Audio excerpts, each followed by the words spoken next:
CBSE की कॉपियों की जांच और री इवैल्यूएशन प्रक्रिया पर नया विवाद खड़ा हो गया है। विपक्ष सवाल उठा रहा है कि अगर गलती सिस्टम की है तो उसका बोझ छात्रों और अभिभावकों पर क्यों डाला जा रहा है। क्या है पूरा मामला, जानेंगे इस रिपोर्ट में। नमस्कार, आप देख रहे हैं आपका अपना न्यूज चैनल सत्य सर्वोच्च न्यूज और मैं हूं सोम।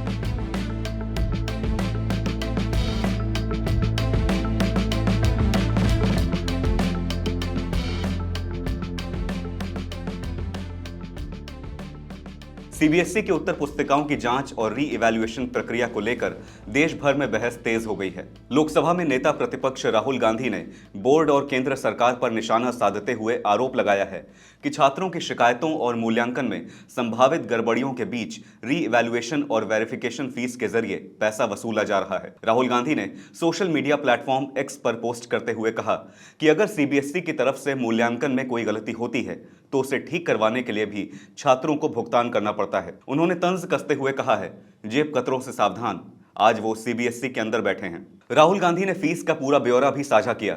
उनके मुताबिक स्कैन की गई उत्तर पुस्तिका की कॉपी पाने के लिए 100 रुपए प्रति विषय, अंकों के सत्यापन यानी रीटोटलिंग के लिए 100 रुपए प्रति पेपर और री इवैल्यूएशन के लिए 25 रुपए प्रति प्रश्न शुल्क देना पड़ता है। उनका दावा है कि कई विषयों में आवेदन करने पर एक छात्र का खर्च हजारों रुपए तक पहुंच सकता है। कांग्रेस नेता ने यह भी सवाल उठाया कि जब लाखों छात्र री इवैल्यूएशन और वेरिफिकेशन के लिए आवेदन कर रहे हैं तो सीबीएसई की इससे होने वाली पूरी कमाई कितनी होगी। इस तरह उन्होंने आरोप लगाया कि मूल्यांकन प्रक्रिया में सीबीएसई से हुई संभावित तकनीकी गलतियों का आर्थिक बोझ भी छात्रों पर डाला जा रहा है। दरअसल पूरा विवाद सीबीएसई की नई ऑन स्क्रीन मार्किंग यानी ओएसएम प्रणाली को लेकर है। इस व्यवस्था में उत्तर पुस्तिकाओं को स्कैन करके डिजिटल रूप में परीक्षकों के पास भेजा जाता है और मूल्यांकन ऑनलाइन किया जाता है। बोर्ड का दावा है कि इससे प्रक्रिया अधिक पारदर्शी और तेज होती है, लेकिन परिणाम आने के बाद कई छात्रों और अभिभावकों ने कम अंक मिलने, स्कैनिंग की गुणवत्ता और तकनीकी खामियों को लेकर सवाल उठाए।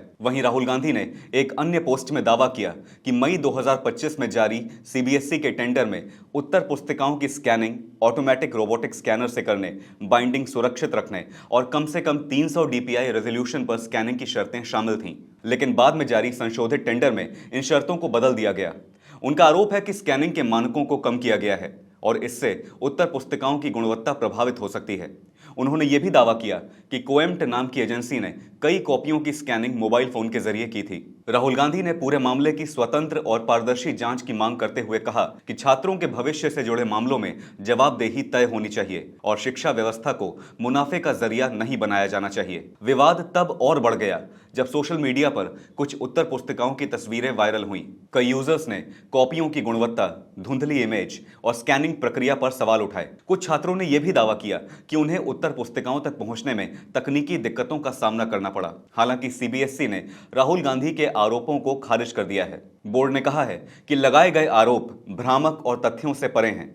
सीबीएसई का कहना है कि कोएम्ट एडुटेक को सभी निर्धारित प्रक्रियाओं का पालन करते हुए अनुबंध दिया गया था और मूल्यांकन प्रणाली की विश्वसनीयता पर सवाल उठाने का कोई आधार नहीं है। सीबीएसई ने यह भी कहा है कि छात्रों के लिए री इवैल्यूएशन और वेरिफिकेशन प्रक्रिया को अधिक पारदर्शी और सुगम बनाने के लिए फीस में पहले ही बड़ी कटौती की जा चुकी है। बोर्ड के अनुसार स्कैन कॉपी, वेरिफिकेशन और री इवैल्यूएशन शुल्क को पहले की तुलना में काफी कम किया गया है ताकि छात्रों पर अतिरिक्त बोझ न पड़े।